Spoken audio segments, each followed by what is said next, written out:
हाय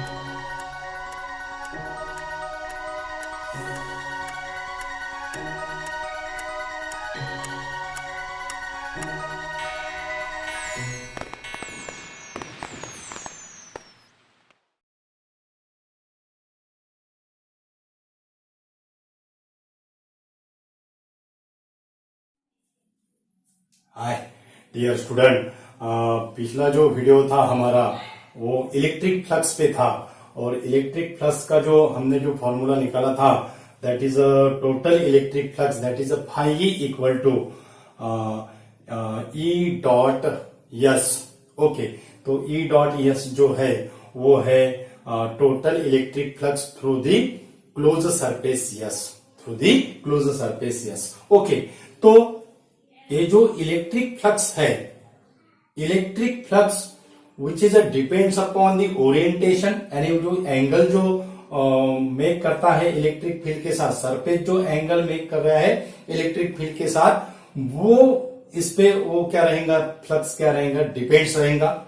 उसके बाद चार्ज पे डिपेंड रहेगा। ओके, तो जो इलेक्ट्रिक फील्ड का जो रिलेशन है और इलेक्ट्रिक चार्ज का जो रिलेशन है, वो इलेक्ट्रिक फील्ड का रिलेशन और चार्ज का रिलेशन कौन से थ्योरम और कौन से लॉ ने एक्सप्लेन किया, that is the Gauss law और theorem, that is the Gauss law और थ्योरम। ओके, तो अगर ऐसा अगर क्लोज सरफेस अगर लिए, ओके, और यहां पे अगर वन चार्ज है पॉजिटिव और उसमें सेकंड चार्ज है निगेटिव, वन चार्ज है पॉजिटिव और सेकंड चार्ज है निगेटिव, यानी जो टोटल चार्ज है यहां पे net charge enclose in that surface which is equal to 0, so total electric flux is also equal to 0, total electric flux is also equal to 0। यानी Gauss theorem ने क्या कहा है कि जो नेट इलेक्ट्रिक फ्लक्स जो रहता है सरफेस का, this net electric flux is depends upon the total charge enclosed in that surface, total charge enclosed in that surface। अगर चार्ज नेगेटिव की जगह अगर पॉजिटिव अगर होता तो यहां पे नेट चार्ज कितना आता था, टॉइस क्यू आता था, कितना आता था, टॉइस क्यू आता था। यानी यहां पे जो रहेगा वो इलेक्ट्रिक फ्लक्स की वैल्यू क्या होगी, मिलेगी हमें। पहले केस में इलेक्ट्रिक फ्लक्स क्या था, 0 था, क्योंकि नेट चार्ज की वैल्यू कितनी थी, 0 थी, और यहां पे टोटल चार्ज कितना आ रहा है, that is equal to twice q, so electric flux is produce is that surface, और उसकी जो वैल्यू रहेगी वो इलेक्ट्रिक फ्लक्स की वैल्यू कितना रहेगा, that is the twice q, that is the charge enclose in that surface.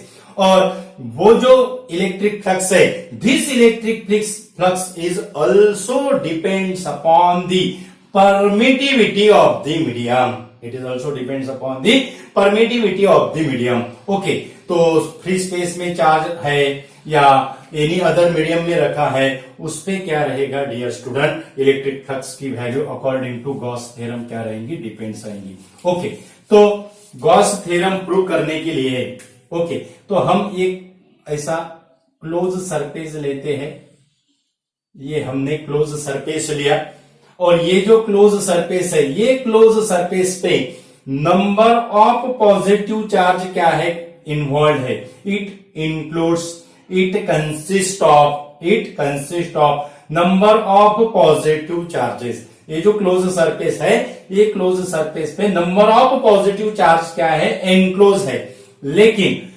Gauss theorem prove करने के लिए हम पॉजिटिव चार्ज क्या करते हैं, सिंगल पॉजिटिव चार्ज क्या करते हैं, कंसीडर करते हैं। Consider a single positive charge Q which is a place at a point O, okay, तो गॉस थ्योरम प्रूव करने के लिए सिंगल चार्ज हमने क्या किया, कंसीडर किया। अब ये होल सरफेस है, ये होल सरफेस का जो फ्लक्स रहेगा वो नेट इलेक्ट्रिक फ्लक्स रहेगा। वो नेट इलेक्ट्रिक फ्लक्स निकालने के लिए पहले हमें स्मॉलेस्ट सरफेस एलिमेंट, उसको हम क्या कहते हैं, इनफाइनाइट सरफेस एलिमेंट, उसको हम डीएस से क्या करते हैं, डिनोट करते हैं, that is the consider consider infinitesimal element, consider infinitesimal element. हम यहाँ पे स्मॉलेस्ट सरफेस एरिया एलिमेंट क्या किया, कंसिडर किया। उसका जो फॉर्मूला रहेगा, यानी सॉरी सिंबल रहेगा, वो है ds। ये क्या है, ds है। ओके, ये है ds। ओके, ये ds है। तो हमें पता है जो स्मॉलेस्ट सरफेस एरिया एलिमेंट रहेगा, this area element is act as a vector, ds उसका मैग्नीट्यूड रहेगा और उसकी जो डायरेक्शन रहेगी, this direction is given by the outward normal. हमने पहले वीडियो में वो कहा है कि जो फॉर एनी क्लोज सरफेस जो नॉर्मल रहेगा उसकी डायरेक्शन क्या रहेगी, it is the outward normal, it is the outward normal. ये रहेगी आउटवर्ड नॉर्मल, ये रहेगी ds की डायरेक्शन, ds आउटवर्ड नॉर्मल। और इलेक्ट्रिक फील्ड, इलेक्ट्रिक फील्ड भी क्या रहेगा, ये सरफेस एरिया को क्या रहेगा, इलेक्ट्रिक फील्ड भी क्या रहेगा, it is the normally, it is the normally.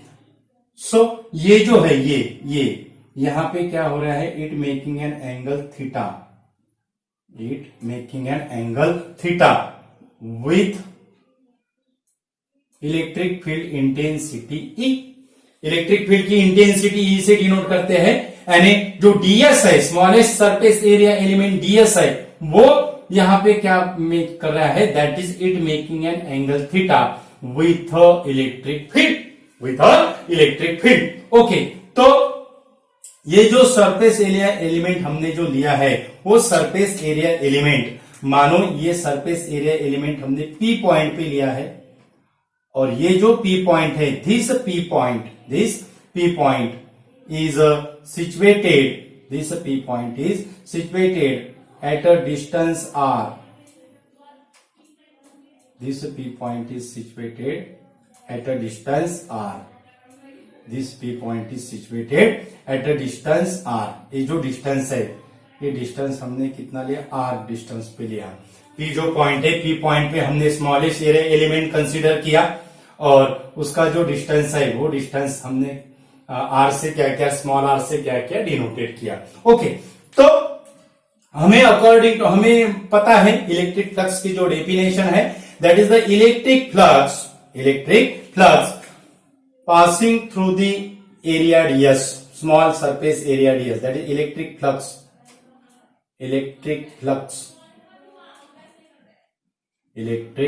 Flux over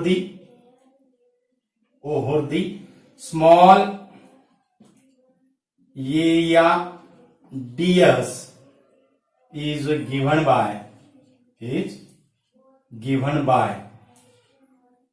d phi equal to e ds cos theta, d phi equal to e ds cos theta. ये हमें पता है, इलेक्ट्रिक फ्लक्स की वीडियो में हमने ये कहा है और उसका फॉर्मूला भी निकाला है। Okay, d phi equal to e ds cos theta, और ये जो इलेक्ट्रिक फील्ड इंटेंसिटी है, ये इलेक्ट्रिक फील्ड इंटेंसिटी की value, the electric field intensity due to the positive charge q, due to the positive charge q, it is given by electric field intensity due to the positive charge q, it is given by E equal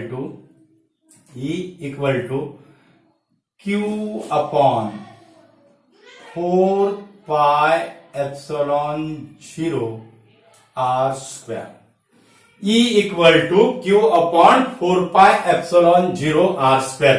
electric field intensity due to the point charge q, हमने ये भी formula video में निकाला हुआ है, E equal to q upon 4 pi epsilon 0 r square.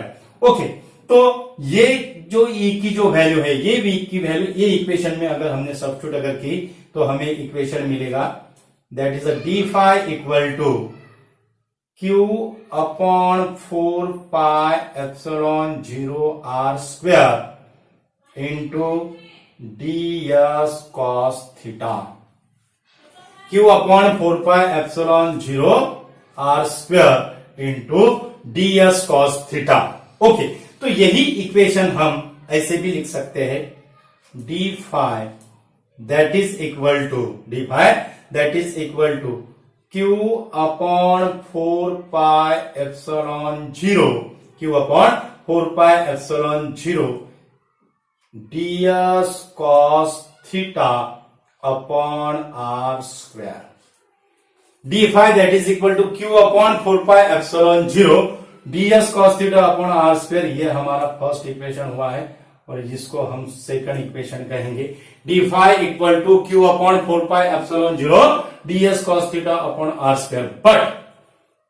But ds cos theta upon r square, it is this value is given by the value of solid angle. It is the solid angle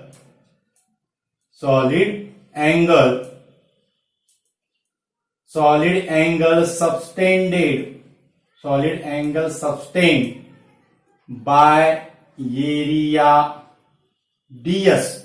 Solid angle subtended by area ds at point O, यानी जहां पे Q positive charge Q हमने place किया है वहां पे क्या होगा, सॉलिड एंगल की वैल्यू होगी. और ये जो उसका जो सिंबल है that is ds cos theta upon r square, वो हम d ओमेगा से क्या करते हैं, डिनोट करते हैं. Solid angle subtended by area ds at point O, it is denoted by d omega. यानी ये जो एरिया रहेगा, ये एरिया,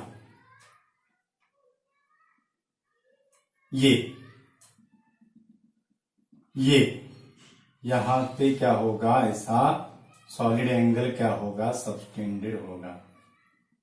ये यहां पे ये होगा डी ओमेगा की value. This is the D omega, solid angle subtended by the small area ds, तो ये जो इक्वेशन होगा वो इक्वेशन कैसा होगा, that is d phi that is equal to q upon 4 pi epsilon 0 d omega. D phi equal to q upon 4 pi epsilon 0 d omega. Okay, तो ये है due to small area ds का electric flux. अब total electric flux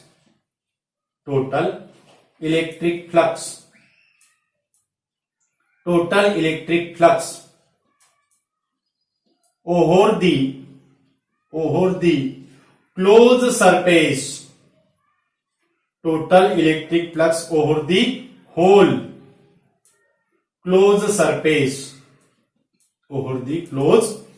total electric flux over the whole closed surface is given by is obtained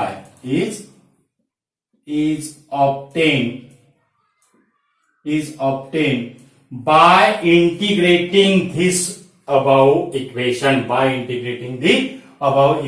that is phi e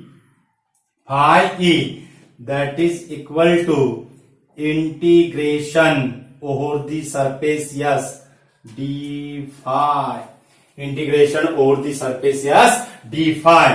यानी d phi की value अगर यहाँ पे हमने सब्स्टिट्यूट अगर की तो हमें क्या मिलेगा, Q 4 pi epsilon 0 d omega. Integration over दी यस क्लोज सरफेस के लिए यहाँ पे सर्कल देते हैं, integration over the close surface yes Q upon 4 pi epsilon 0 d omega.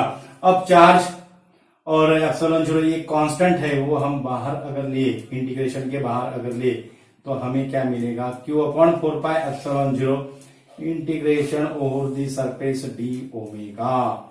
Integration over the surface D omega. यानी ये जो इंटीग्रेशन है, but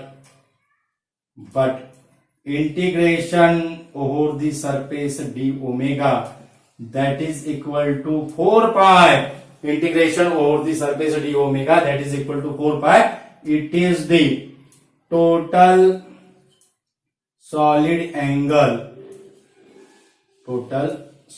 angle sustained by whole closed surface, by whole closed surface। अब D omega की value अगर हमने integration D omega की value अगर 4 पाई इक्वेशन में सब्स्टिट्यूट अगर की तो हमें क्या मिलेगा, phi E that is equal to q upon 4 pi epsilon 0 into 4 pi cancel होगा तो हमें क्या मिलेगा, that is a phi E equal to q by epsilon 0, phi E that is equal to q by epsilon 0, that is the total electric flux, that is the net electric flux for any closed surface of any shape। ये regular और irregular shape के लिए भी Gauss theorem क्या है, valid है।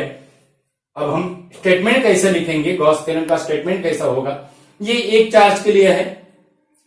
मानो अगर इसमें अगर Q1 चार्ज एनक्लोज अगर था तो ये phi equal to Q1 by epsilon 0 था। अगर इसमें Q2 अगर चार्ज अगर रहेगा तो ये होगा phi equal to Q2 by epsilon 0, वैसे ही Q3। और नंबर ऑफ चार्जेस अगर रहा तो ये क्या होगा, फिर ये होगा phi that is equal to Qn by epsilon 0, Qn by epsilon 0। Okay, तो ये जो इसका स्टेटमेंट रहेगा, गॉस थ्योरम का स्टेटमेंट क्या रहेगा, अब स्टेटमेंट क्या रहेगा, गॉस थ्योरम का स्टेटमेंट, ये इक्वेशन से हम स्टेटमेंट लिखेंगे। क्या इक्वेशन का स्टेटमेंट क्या होगा, that is the net electric flux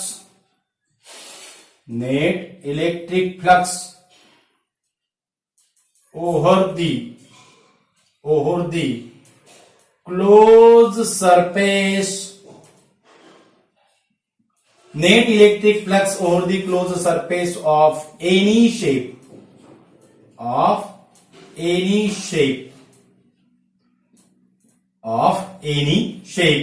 is equal to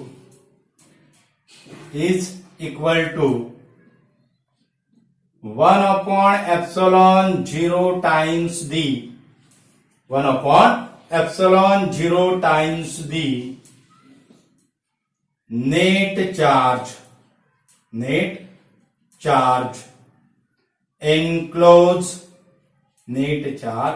enclosed in that surface। Net charge enclose in that surface अगर 1 upon epsilon 0 times the net charge enclose in that surface, ये constant है, यानी net electric flux over the close surface of any shape is equal to net charge enclose in that surface. ये जो constant है ये permittivity of free space है। अगर charge अगर एयर मीडियम और फ्री स्पेस मीडियम में अगर रखा तो एप्सिलॉन 0 आएगा, और एनी अदर मीडियम में अगर रखा तो परमिटिविटी एप्सिलॉन आएगा। ओके, तो ये है हमारा स्टेटमेंट। ये क्या है, स्टेटमेंट है। मानो अगर नंबर ऑफ चार्ज अगर एनक्लोज है Q1 plus Q2 plus Q3 plus dash dash dash Qn, so net electric flux that is equal to integration ds phi e that is equal to summation of qi by epsilon 0 where I equal to 1 tends to n. Phi e that is equal to integration over the surface yes E dot ds that is equal to summation of I equal to 1 tends to n qi by epsilon 0. Epsilon 0 is the permittivity of space. Okay, तो अगर charge अगर positive अगर रहा, charge अगर positive अगर रहा, मानो surface का जो चार्ज है वो पॉजिटिव चार्ज क्या किया, एनक्लोज किया। ओके, तो जो इलेक्ट्रिक फ्लक्स जो होगा उसकी जो डायरेक्शन होगी that is the outward electric flux, that is the outward electric flux, outward electric flux. और चार्ज अगर निगेटिव अगर रहा, चार्ज अगर निगेटिव अगर रहा तो क्या होगा, that is the inward electric flux, inward electric flux, or there is a no charge enclosed in the closed surface, then the total electric flux over the closed surface that is equal to zero, that is equal to zero. Okay, और यहाँ पे अगर ये जो charge है, मानो ये है क्लोज सरफेस है, और चार्ज अगर आउटसाइड अगर है, चार्ज क्या है, आउटसाइड है सरफेस का, there is a no electric flux, no electric flux contributed this outside charge. Surface से अगर चार्ज अगर आउटसाइड अगर है तो ये जो चार्ज है, this charge does not contributed to the electric flux, that is electric flux of the outside charge, यानी electric flux due to the charge outside the closed surface is equal to zero, is equal to zero. Okay, तो ये था, क्योंकि जो Gauss theorem क्या कहता है, जो चार्ज इनसाइड है, that is the charge enclose in that surface, तो उसका क्या होगा, इलेक्ट्रिक फ्लक्स की वैल्यू क्या रहेगी, that is equal to 1/ε0 times the net charge enclose in that surface, that is ये इक्वेशन का, ये स्टेटमेंट का कैसा होगा इक्वेशन फिर, that is φe equal to integration over ds E dot ds, that is equal to q upon epsilon 0, q upon epsilon 0. Okay, तो ये था डियर स्टूडेंट, ये हमारे टेक्स्ट बुक्स में डिलीटेड पोर्शन में है, लेकिन जो 12th का जो इलेक्ट्रोस्टैटिक जो चैप्टर है, ये 12th का इलेक्ट्रोस्टैटिक चैप्टर का गॉस थ्योरम क्या है, बेस है. ओके, तो 12th के चैप्टर का इलेक्ट्रोस्टैटिक जो है उसमें हमें डायरेक्ट गॉस थ्योरम के एप्लीकेशन दिए हैं. गॉस थ्योरम का क्या है, गॉस थ्योरम का इक्वेशन क्या है, वो कुछ भी नहीं बताया है, तो इसलिए हमने ये गॉस थ्योरम जो है वो क्या किया है, कंप्लीट किया है यहाँ पे, क्योंकि ये बेसिस है 12th स्टैंडर्ड का. और thank you so much dear student, आप हमें बहुत बढ़िया रिस्पांस दे रहे हो, और इसके वजह से जो डिलीटेड पोर्शन जो है और जो 12th का जो बेसिस है वो हम कंप्लीट करने की क्या करते हैं, कोशिश करते हैं. इलेक्ट्रिक फ्लक्स का भी कंसेप्ट क्या था, डिलीटेड पोर्शन में था, लेकिन हमने उसको भी कंप्लीट किया. ओके, तो अगर आपको हमारा वीडियो अगर पसंद अगर आए तो आप इसे शेयर कीजिए, आपके फ्रेंड्स को लाइक कीजिए, और हमारे चैनल पे अगर नए अगर यूजर है तो हमारा चैनल सब्सक्राइब कीजिए. आपको ऐसे ही जो है वो डिटेल इंफॉर्मेशन हम देते रहेंगे. और thank you so much once again dear student. आप जो है हमारा टेलीग्राम चैनल भी है, वहां पे भी आप ज्वाइन कर सकते हो, उसकी जो लिंक है वो हमने डिस्क्रिप्शन में दी हुई है.